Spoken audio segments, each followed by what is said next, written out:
Hola, me llamo Patricia Escalante, soy artista visual y diseñadora.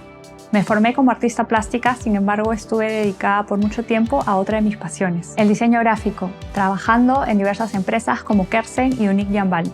Me encanta la textura pictórica del grafito y la amplia gama de grises y altos contrastes que uno puede lograr con esta técnica.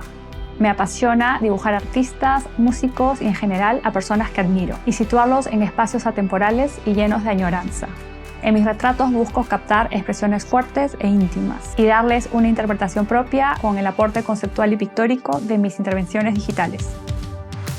En este curso de Doméstica aprenderás a crear un retrato en grafito a partir de una fotografía, el cual luego intervendrás para agregarle digitalmente tu propia propuesta. El proyecto final del curso será crear un retrato de un artista o personaje que admires. Primero te enseñaré paso a paso las proporciones básicas de un rostro. Revisaremos los conceptos básicos de luz y sombra, así como algunas formas y texturas para modelado. Luego te mostraré mi mood board en Pinterest, en donde elegiré una fotografía del artista Björk. A partir de ahí voy a imprimirla a una escala real y pasaré la estructura básica del rostro a la cartulina.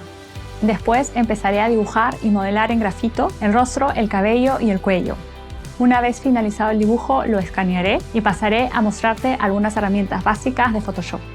Al terminar este curso, tendrás el conocimiento necesario para combinar una técnica artesanal de dibujo y otras técnicas más modernas y digitales. Para tomar este curso es necesario tener conocimientos básicos de dibujo y Photoshop. Además, necesitarás lápices de grafito de alta calidad y de varias tonalidades, una cartulina con textura y de alto gramaje, un borrador, una cuchilla, una regla de 30 centímetros, un escáner y una computadora con Photoshop. Explora las posibilidades del grafito y el universo digital.